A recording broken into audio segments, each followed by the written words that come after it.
समांतर. लेखक सुहास शिरवाळकर. भाग 1. सादर करते मनीषा स्टॉक. मुळात खरं तर माझी इथं येण्याची इच्छाच नव्हती. इथंच काय, ह्या क्षणापर्यंत मी अशा कोणत्याच ठिकाणी कधी गेलेलोही नव्हतो. वापगाव करणं इतकी मनधरणी केली.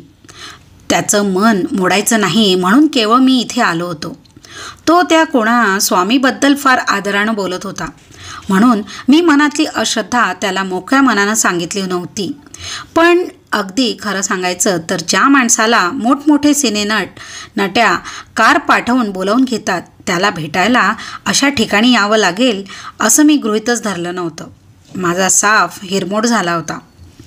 समोर दिसणारी 3.25-3.5 मजली चाळ ही मुंबईतल्या यच्च यावत जुन्या चाळीचं प्रतिनिधित्व करणारी होती. एखाद्या जरा जर्जर वृद्धेनं काठीच्या लटक्या आधारानं तोल सावरीत उभं असावं तसं अनेक काठ्यांवर आपलं शरीर एकत्रित गोळा करून ठेवून ही चाळ अजूनही उभी होती. चारही बाजूंनी बंदिस्त असलेलं निकोंदट रोगट वाटणारं ग्राउंड या चाळीसमोर होतं. तिथे मुलांचा कलकलाट होता. घरात अनावश्यक असलेला सगळा कचरा, कांद्यांची सालं, सडके मासे, पपईच्या बिया, निमुलं, सगळं काही या अंगणात नांदत होतं.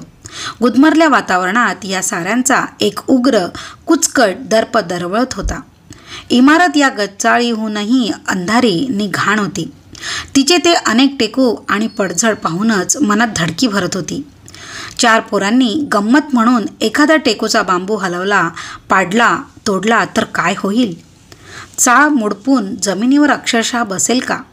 आणि अशा या चाळीत वापगावकरचा तो स्वामी महाराज राहतो का राहतो? इतक्यात जर त्याच्या काही ओळखीपाळखी आहेत तर सांग की कोणाला जागा दे म्हणून. अगदी पॉश फ्लॅट नको, पण निदान काहीतरी आधाराची हमी हवी. आसपास जरा बऱ्यापैकी लोक असावेत. चाळ नामक गोठ्यात अनेक भाडेकरू नावाची गुरं एकत्र नांदत होत असतात. वरून पाहून त्यांच्या संख्येची तशी कल्पनाच येऊ शकत नाही. पण माझ्या अंदाजाने या चाळीत 3ही मजल्यांवर मिळून 150 तरी गोठे होते. त्यात सिंधी, मुसलमान, तृतीय चतुर्थ श्रेणीतले कामगार, मराठी भाषक वर्ग आणि अगदीच असह्य असलेली शेलकी मध्यमवर्गीय कुटुंब राहत होती. त्यातच एक गोठा हा स्वामी महाराजांचा. वापगावकरच्या मनात अपार श्रद्धेशिवाय काहीही नव्हतं म्हणून त्याला हे काहीच खटकत नव्हतं. पण माझं तसं नव्हतं. तो प्रसन्न चेहऱ्यानं त्या घाणीतून चालत असताना मी मात्र त्याला खटकणार नाही अशा पद्धतीनं नाकाला रुमाल लावून चालत होतो. ते दुसऱ्या मजल्यावर हिरवं दार दिसतंय का? हो, तिथेच. त्यानं मला कौतुकानं माहिती पुरवली. त्याचं हिरमोड होऊ नये म्हणून मी त्या दिशेनं पाहिल्यासारखं करीत हां ते का वगैरे निरर्थक काहीतरी बडबडलो. त्याच्या पाठोपाठ जिना चढू लागलो. दादरची प्रत्येक पायरी आपल्याला स्वर्गाकडे नेणारी आहे असा काहीसा विचित्र भास मनाला होत होता. दुसऱ्या माळ्याचा सगळा पॅसेज खचलेला होता. मऊ गालिच्यात पाऊल रुतावं तशी फरशी पायाखाली दबत होती. कुठून तरी भस्स दिशी गळून आपण खालच्या बिराड्यासमोर उभे राहू या कल्पनेनं भीती वाटत असूनही मला हसू येत होतं. त्या हिरव्या खोलीसमोरची परिस्थिती तर फारच नाजूक होती. कॅन्सर झालेला शरीराचा एखादा भाग कापून टाकून आसपासचं कातडं ताणून जुळवून घेतलेलं असावं असा तो कठड्याचा तुटका भाग नि उखडलेली फरशी वाटत होती. तो परमेश्वरच आमचा त्राता. अशा थाटात दोऱ्या विस्कळीत झालेल्या बाजेवर एक म्हातारी स्थितप्रज्ञतेनं बसून होती. आहेत का? तिनं एकदा वापगावकरांकडे पाहिलं, मग माझ्याकडेही पाहिलं. नुसती होकारार्थी मान डोलावून खोलीच्या दिशेनं हात उडवला. आत कोणी आहे का? पतंगांचा मांजा हाताभोवती वेटवताना लहान पोर हात फिरवतात तसा तिचा डावा हात नकारार्थी हल्ला. मुकी आहे. दरवाजावर टकटक करण्यासाठी वळत असताना माझ्या कानाशी लागून वापगावकरनं ती अनावश्यक माहिती मला पुरवली. प्रतिक्षिप्त क्रिया म्हणून मी वळून त्या म्हातारीकडे पाहिलं. ती एक मोठा आंबा चोखण्यात गर्क झाली होती. आधीपासूनच ती तो खात असणार कदाचित. आम्हाला पाहून तिनं ते कार्य मध्येच थांबवलं असावं. मला ते सगळं दृश्य मजेदार वाटत होतं. त्यात त्या आंबा खाणाऱ्या बाईच्या दृश्याची अजून भर पडली. येऊ का? या. त्याच्या पाठोपाठ आत शिरताना मला एकदम निराशेनं घेरलं. स्वामींचं असं ते घर नव्हतंच. कोणत्याही खानदानी गरीब माणसांचं असतं तसंच त्याचं स्वरूप होतं. भिंतींना आता रंग देण्याची आवश्यकताच उरलेली नव्हती. शरीरभर खर्जेच्या खपल्या दिसाव्यात तसे भिंतींचे पोपडे पडलेले भाग दिसत होते. त्यातच खिळे मारून निरनिराळे देव टांगून ठेवले होते. एका खिळ्यावर फाशी गेलेल्या माणसासारखा लुळावत एक फाटका शर्ट लोंबत होता. इतर लक्षात राहण्यासारखं म्हणजे आलेल्या माणसाला बसण्यासाठी तिथे काहीही नव्हतं. समोरच्या भिंतीशी एक चप्पट गादी होती. त्यावर एक 75 ओलांडलेला माणूस बसलेला होता. या सगळ्या वातावरणात त्याच्या चेहऱ्यावरचं प्रसन्न हास्य तेवढं विसंगत वाटत होतं. वाबगावकरनं त्या माणसाला नमस्कार केला, म्हणून मीही केला. आमच्याकडे पाहत त्यानं चपक चपक करीत 2 पुठ्ठे टाकले. त्या पुठ्ठ्यांचं आता नेमकं काय करायचं ते न कळल्याने मी वेड्यासारखा त्या पुठ्ठ्यांकडे पाहत राहिलो. मग वाबगावकर एका पुठ्ठ्यावर मांडी घालून बसला. तेव्हा मला त्याचा उपयोग समजला. बोला. मी एकदम चाट. म्हणजे हाच वाबगावकरचा महाराज की काय? स्वामी म्हणजे त्याच्या पोशाखाबद्दल तरी माझ्या काही किमान अपेक्षा होत्या नि त्या साफ कोसळल्या होत्या. समोरच्या म्हाताऱ्याचे चमकदार डोळे नि याही वयात खणखणीत असलेला आवाज सोडला तर तो इतर कोणत्याही साध्या म्हाताऱ्यासारखाच होता. आणि त्यानं नाडीचा मळका लेंगा नि गंजी फ्रॉक घातला होता. हा कुमार महाजन माझा मित्र आहे. त्याला तुमच्याकडे मुद्दा मांडला आहे. अपराधी पोराला देवाच्या पायावर घालताना बाप ज्या अजिजीच्या स्वरात प्रार्थना करतो तशा स्वरात वाबगावकर म्हणाला. ते चमकदार डोळे क्षणभर माझ्या चेहऱ्यावर स्थिरावले. कुठेतरी त्यातल्या वेगळेपणाची माझ्या मनात नोंद घेतली. डोळे मिटून गेले. ह्यांचा विश्वास नाही. ह्यांना यायचं नव्हतं तर कशाला आणलं त्यांना इकडे? मी एकदम दचकलो. पण तो चमत्कार वगैरे मानायला मी कधीच तयार झालो नव्हतो. फार तर असं म्हणता आलं असतं की स्वामी महाराज चेहरा वाचण्यात तरबेज होते. आपल्या मनात समोरच्या माणसाबद्दल अविश्वास, शंका किंवा अशी कोणतीही वाईट भावना आहे आणि त्यानं ती ओळखून स्पष्टपणे बोलून दाखवली म्हटल्यावर कोणताही सभ्य माणूस चमकेलच आणि ओशाळेल. त्या स्वरूपातलं माझं त्यावेळचं दचकणं होतं. काहीतरी बोलणं आवश्यक असावं. वाबगावकर त्या अपेक्षेनं माझ्याकडे पाहत होता. पण विश्वास नाही, असं नाही वगैरे खोटं बोलण्याची मला इच्छाच झाली नाही. एखाद्या मांत्रिकासमोर झाडानं जसं बसून राहावं तसा खाली मान घालून मी बसून राहिलो. ठीक आहे, काही हरकत नाही. म्हातारा तडजोड करण्याच्या तयारीतच म्हणाला. आपण आधी यांचा अविश्वास दूर करण्याचा प्रयत्न करूया. काय? वाबगावकरनंच होकारार्थी मान डोलावली. म्हाताऱ्यानं जवळचा डेस्क उघडून त्यातून 4-5 उदबत्त्या काढल्या. त्या लावल्या. बसल्या जागेवरून नवनाथांच्या, दत्तांच्या, नंतर आणखी काही कोणाकोणाच्या फोटोंना त्या ओवाळल्या. डेस्कच्याच एका कोपऱ्यात मग त्या खोचून दिल्या. इतर काही असो नसो मला तो धुपाचा वास मात्र खूप आवडला. इथे माझ्याजवळच बसा. माझ्याकडे त्यानं पाहत म्हाताऱ्यानं मला हुकमी स्वरात सांगितलं. मी आपोआपच त्याच्या शेजारी गादीवर जाऊन बसलो. त्यानं क्षणभर माझ्या पाठीवरून हात फिरवला. मग त्याचा हात माझ्या हाताला कुरवाळू लागला. शेवटी माझ्या डाव्या करंगळीशी चाळा करीत त्यानं मला विचारलं, तुम्ही भोरचे महाजन का? मी होय म्हणून मान डोलावली. तुमच्या 2 पिढ्यांमध्ये सावकारी होती. तुमचे पणजोबा नारायणराव आणि आजोबा विठ्ठलपंत या दोघांनी लोकांना फार लुबाडलं. खोटी कागदपत्र करून त्यांच्या जमिनी बळकावल्या. मुलीबाळी पळवून त्यांच्यावर बलात्कार केले आणि लोकांची पिकं जाळली. ही सारी कृत्य त्यांनी जणू माझ्याच सांगण्यावरून केली असा म्हाताऱ्याचा स्वर होता. त्यामुळे मला जरा अस्वस्थ वाटायला लागलं. शिवाय माझ्या पणजोबांनी आणि आजोबांनी काय केलं ते ऐकण्यात मला काहीही स्वारस्य नव्हतं. ऐकून मला ते माहिती होतंच, तेच त्यानं सांगून काय फरक पडत होता? उगाचच कोणीतरी तुझ्या वडिलांनी 2 बायका ठेवल्या होत्या ही आपल्याला माहीत असलेली माहिती सांगायची आणि त्याला ती कशी समजली म्हणून आपण चकित होत त्याला पैसे द्यायचे. I don't like it. आणि एक महत्त्वाचा मुद्दा होता. वाबगावकर हा माझा एकुलता एक मित्र होता. रंगात येऊन आम्ही एकमेकांना अख्ख्या खानदानाची माहिती सांगितलेली होती. माझा विश्वास बसावा म्हणून म्हणा किंवा स्वामींना माझ्याविषयी दया वाटून त्यांना काहीतरी करावं या हेतूने म्हणा, ही माहिती म्हाताऱ्यापर्यंत आधीच गेली नसेल कशावरून. तुमच्या आईनं प्लीज, मी त्याला अडवत म्हणालो. मला माझ्या घरातल्या इतरांनी काय केलं ते चांगलं माहिती आहे. त्याची चर्चा न करता आपण माझ्या मुद्द्यांकडे वळलात तर फार बरं होईल. ते मी येईलच.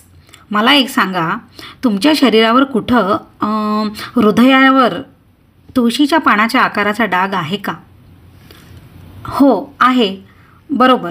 तुमच्या रूपानं तुमचा पूर्वज पणजोबा किंवा आजोबा जन्माला आलेला आहे. पुन्हा तेच. काय फरक पडतो? समजा माझ्या रूपानं माझी पणजी किंवा उकिरड्यावरचं एक डुक्कर जन्माला आलं आहे. मी आहे म्हटल्यावर त्याला अर्थ राहतोच कुठे? माझ्या डोक्यातले हे त्रासिक विचार माझ्या चेहऱ्यावर कुठेतरी प्रतिबिंबित झाले असावेत किंवा कोणत्या तरी पद्धतीनं का होईना त्याला ते समजले असावेत. त्या जन्मात त्यांनी जे केलं त्याचं प्रायश्चित्त म्हणून आज तुम्ही वाईट पद्धतीनं जगता आहात. हे सगळे भोग भोगायला लागावेत एवढ्यासाठीच तुमचं मन कच्चं आहे. ते झडझडून कशाचाही प्रतिकार करू शकत नाही. मनानं काही ठरवलंच तर शरीर साथ देत नाही. हे असलं कोणीही सांगू शकतं. माणूस आठवणीनं दैवी उपाय, ज्योतिष्य असल्या गोष्टींकडे वळतो तेव्हा तो हटकून कोणत्या ना कोणत्या अडचणींमध्ये नक्कीच सापडलेला असतो आणि त्याचे सारे उपाय थकलेले असल्याने त्यालाही असल्या वाक्यांवर विश्वास बसल्यासारखा होतो. हा माणूस नक्की काहीतरी मार्ग काढेल अशा आशा मनात मूळ धरून लागते. पण मी असा सहजासहजी हरणारच नव्हतो. या चाचपडण्याची मला अपेक्षाच होती. म्हणून चेहऱ्यावर काहीही न दिसू देता मी विचारला, वाईट पद्धतीनं म्हणजे बघा हेच. करतारसिंग नावाच्या कोणा शिखाचा हात धरून अर्चना पळून गेली. साऱ्या चाळीत तुमची नाचक्की झाली. तोंड बाहेर काढायला जागा राहिली नाही. मोठीचं नाव तुमच्या वडिलांनी कौतुकानं वेदवती ठेवलं होतं. ती जन्मतःच मुकी झाली. धाकटा रमण घरातच चोरी करून पळून गेला होता. त्याचा गेल्या 1.5 वर्षात पत्ताच नाही. आता मात्र मला धक्का बसला. मला तो मुळीच लपवता आला नाही, कारण अर्चना पळून गेल्याची वाच्यता मी वाबगावकरांजवळही केली नव्हती. मी आणि वेदवती असे 2च बहीण भावंड असल्याचे त्याला सांगितले होते. तो आश्चर्यानं माझ्याकडे बघत होता. मी त्याच्याकडे बघायचं टाळत होतो. बरोबर आहे ना हे? होय, मी आवंडा गिळत म्हणालो. पण तुम्हाला कसं माहिती? ते हसले आणि म्हणाले, अजून सांगतो हवं तर. तुमचं लग्न कसं झालं? नाही, नको, मी चाचरत म्हणालो. माझा तुमच्यावर विश्वास बसला आहे आता. आणि खरंच माझा त्यांच्या सामर्थ्यावर विश्वास बसला होता.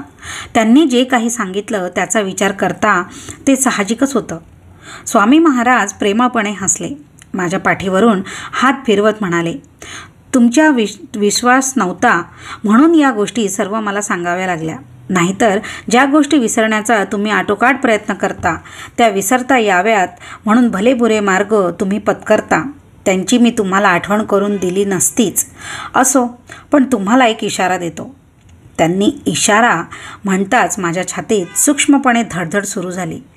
त्यांच्याकडे पाहण्याचं धाडसच उरलं नव्हतं, पण चुटपुट पाहिलं. त्यांची धारधार नजर माझं हृदय पारदर्शक करून टाकत होती. वाईट मार्ग सोडून द्या. फार खोल अडकणार आहात तुम्ही. वाईट मार्ग? मी चिरकल्या स्वरात उद्गारलो. होय, वाईट मार्ग.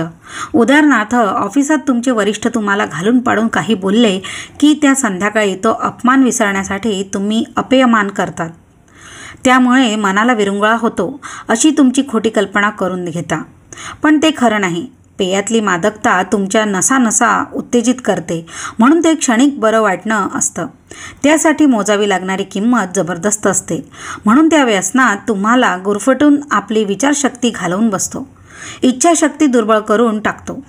तुमच्या वाईटावर टपलेल्या दुष्टशक्ती त्यामुळे प्रबळ होतात. तुम्ही कमकुवत व्हाल तेवढं त्यांना हवं असतं. वेळीच सावध झाला नाही तर तुम्ही सर्वनाश ओढवून घ्याल.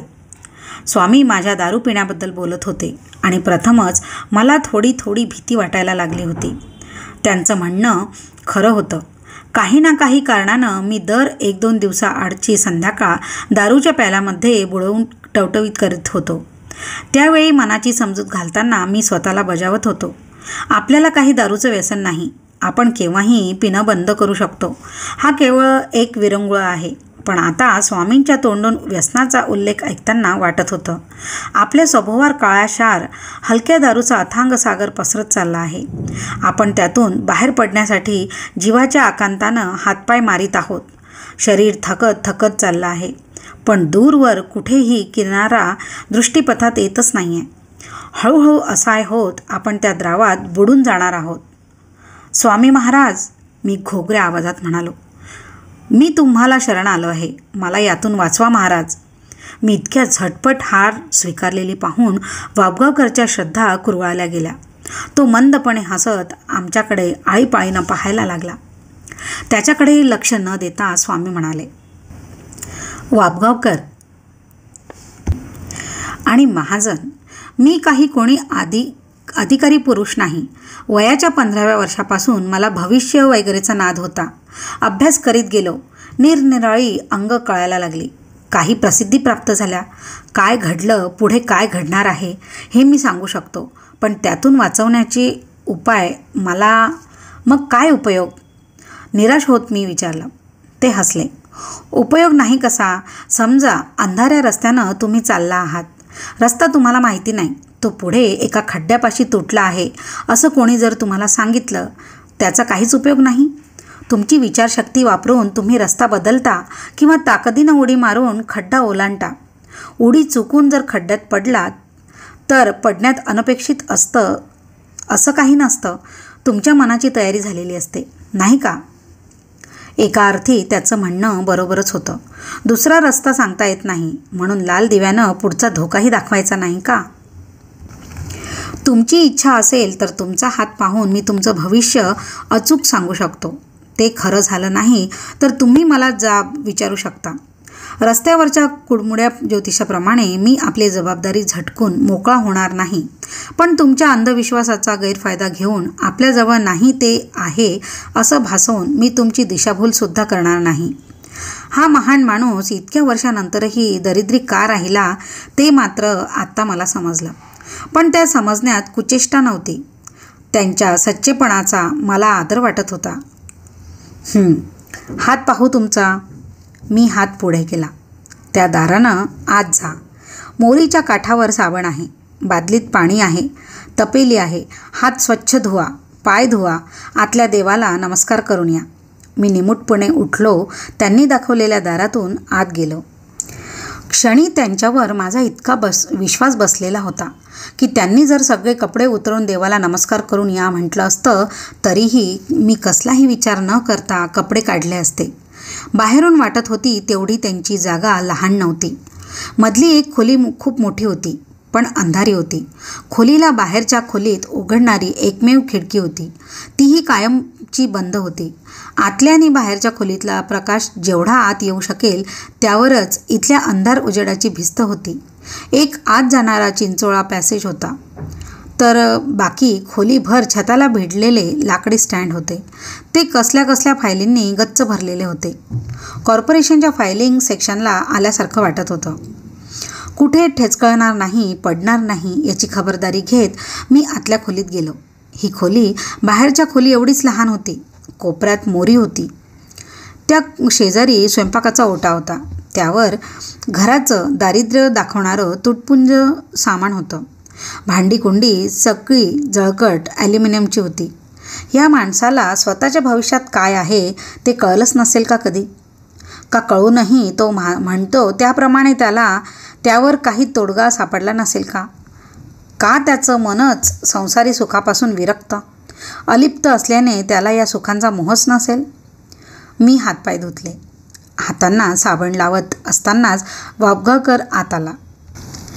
ते काही पैसे वगैरे घेत नाहीत. तुला जे काही द्यायचं असेल ते तू देवासमोर ठेव. ओके, किती ठेवू?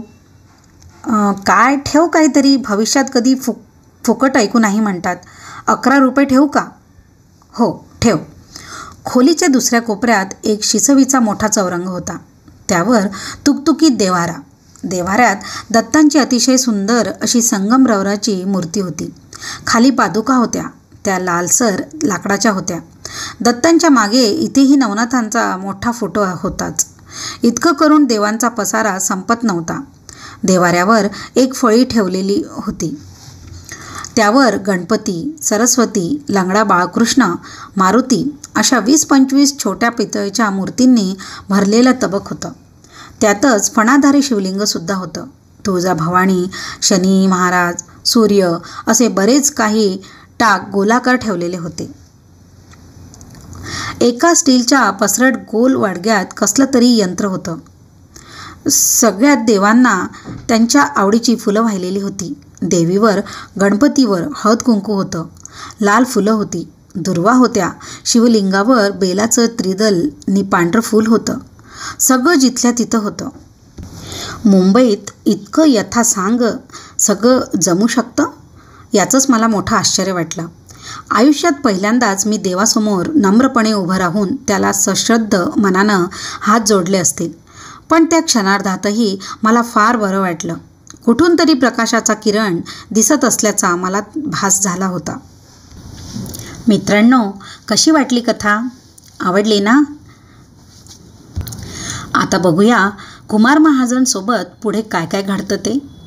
पुढल्या भागात भेटूया. धन्यवाद.